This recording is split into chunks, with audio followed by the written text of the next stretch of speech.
we are still on the interview with Danae Jackson on Dear Future Wifey. This is video number 50,011 because I'm trying not to give y'all no 10-minute videos, but I'm giving y'all 3 minutes at a time because y'all don't even watch 3 minutes. Y'all show us hell ain't watching 10 minutes. What's good, John Lonnie Appleton? I'm a healthy family advocate. If that is your content of choice, please consider following, commenting, sharing, and reposting videos with your community so that we can grow our community. In the interview, Danae said she had a problem with her child's skin complexion because her daughter's skin complexion was similar to the skin complexion of the type of women that her current husband, because they haven't divorced yet, Derek Jackson, used to cheat on her with. So she would look at her daughter and see these women. So she found it very difficult to connect with her daughter. And when she said that, I was like, good on you for admitting that, because it's in admitting these things that we could start doing the work to heal these things. There are plenty of you out there who have failed to connect with your children for whatever reason, but you will never admit it. And guess what? Without admitting it and shining a light on it,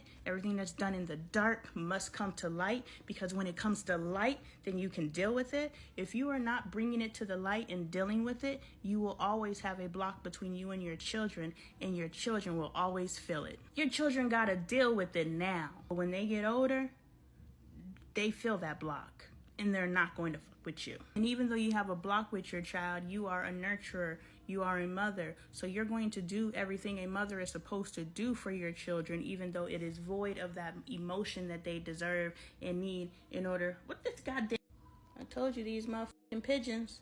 You better get off my bird feeder. It's not for you, big boy. Go eat off of the ground. That baby is pretty though, nice and sleek. Real nice and sleek. Anyway, I really commend her for saying that, and there's a lot of healing opportunity in her admitting that she failed to connect with her daughter for whatever reason, because there's a lot of us out here who are failing to connect with our children, and we've accepted it, and we don't talk about it, because if we talk about it, people are gonna think we're a bad mother. But let's call a thing. Let's keep it real. Ooh, my red friend is back. Hold on, y'all. There's my red friend. Can y'all see his redness? Yeah. If I walk up on him, he'll fly away. Those of you who are failing to connect with your children, you cannot be okay with that anymore, because your children need that emotional support. They don't just need you to do the mothering things. They need a mother. They need to be nurtured. They need to be emotionally supported. They need physical touch. They need so much more than 3 meals a day, a hot and a cot, right? Now I'm gonna use my last 15 seconds to say, even birds be out here tripping. I have been watching these birds all day, and some of these birds are okay with sharing the bird feeder, and other birds will kick other birds off while they're up there. Is selfishness nature, or is it nurture? Selfishness is our innate space of being. I don't care what nobody says. I believe it. The only thing is the way that we express selfishness is perverse. Nature's selfishness according to the birds. Selfish, I'm gonna get mine. Selfless, you could get yours. Selflessness is selfishness. I'm gonna get mine while you get yours. We could all get ours together. Alright, we are talking to Danae Jackson video on Dear Future Wifey. What's good, John Lonnie Appleton? I am a healthy family advocate. If that is your content of choice, please consider following, commenting, sharing, reposting videos on your page to help grow the community. Alright, y'all, this is why I watched all 3 hours of that interview, because I did not want to speak prematurely. I did not want to speak without all of the information. I didn't want to prejudge. Because even though I'm using these moments as a learning opportunity and aha moments, this is still a form of judgment. I am watching how these people move, comparing it to how I feel people should move, and using these as learning opportunities. So even though it feels warm and fuzzy, I can admit what I do over here, even though I'm mostly judging myself. Sometimes I do go out there into the world and find somebody else's story that we could use as a classroom. So in that respect, even judgment has its place. If we can look at each other and learn from each other, then that's judgment coming from the healthy space. No good, no bad, just is. Everything exists. It's when it moves over to the pervasive side that it becomes a problem, but everything has its place. I was watching the Danae Jackson interview. She is Derek Jackson, the relationship guy. I've never watched any of his content, but I know him from the whole demise of the relationship. I watched that interview and I was just like, how can you accept that? Those of you who are not familiar with the interview, sis said they met in college at 18 or 19. They situation shipped for 9 years. She got pregnant And after she got pregnant, in an attempt to keep his child with him, he proposed and married her a year later. In that 9 years, Derek cheated on her with countless women. We know now when they did their work and their healing and counseling, he had to write all the accountability names, and he wrote over 100 names down. Now, are those 100 within their marriage? Are they in the duration of their time together? Who knows? He cheated on this woman, and she knew a significant number of them before she even said I do. And so I'm watching this and I'm just like, damn, you knew he was a cheater and a liar and a manipulator and all these other things that we like to point out that these guys are, that we choose. We knew all these things before you said I do, yet you still married him.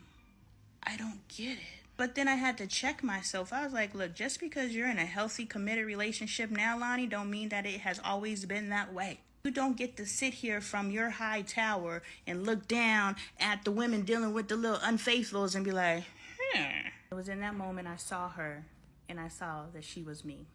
Continuing to talk the Dear Future Wifey interview with Danae Jackson on YouTube. What's good, y'all? I'm Lonnie Appleton. I am a healthy family advocate. If that is your content of choice, please consider following, commenting, reposting videos on your page to help grow the community. We are now starting to talk about the reason why I watched all 3 hours of this interview so I could get all the information before I started making these videos. Danae knew that Derek Jackson was a cheater before she married him. When he proposed to her, she felt like she had won a prize because she was the one that got chosen out of all the chicks. She marries this man, I believe, in 2019, and by 2021, their marriage is dissolving in front of all of us. And other black women set and judge this woman's life as her life dissolved right in front of us. Now, I personally have not dealt with a breakup where I had to split stuff. I personally have not dealt with a breakup where it impacted my life to where I have to completely rebuild myself afterwards. But I am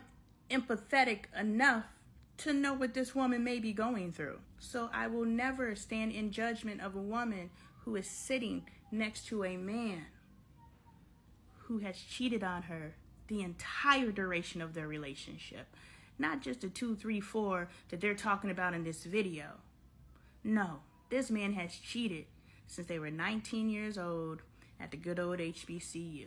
And I'm sitting here and I'm like, sis, how did you marry him when he's been cheating since day one? You know, he's not the prize. And I'm sitting here comfy next to my man who, you know, love my dirty draws and he ain't going nowhere. And I always I can't say that because if one day he leaves me and then people can dig up this clip and blah, blah, blah. Well, if you dig up this clip and the nigga done left me, then the nigga done left me. Dig up the motherfucking clip, I don't care. But as things are today, this ain't going nowhere. And with me doing the work, this nigga ain't going nowhere. He about to love me for real once I learn how to love on him the right way. And that should be all of our goals. Ladies, I've been reading the comments and the complaints of these men. We are failing them.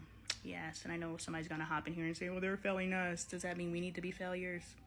Why are we going to lack and slack and fall short because someone else is lacking and slacking and falling short? Are we going to use them as our excuse to fail? Or are we going to be like, you know what? I'm gonna shine irregardless of what the fuck you got going on. I'm the motherfucking prize. And that is something that Danae failed to realize. So when Derek said, will you marry me? She felt like she won the race against all the other bitches but he never stopped fucking all those bitches. It's a sad, sad story. But dare I say, she chose it. And I am not victim blaming, but I think victim is too widely used. I don't want to come across as a non-victim empathizer. But if you choose to stay in a situation, that is a choice. That is not a victimization.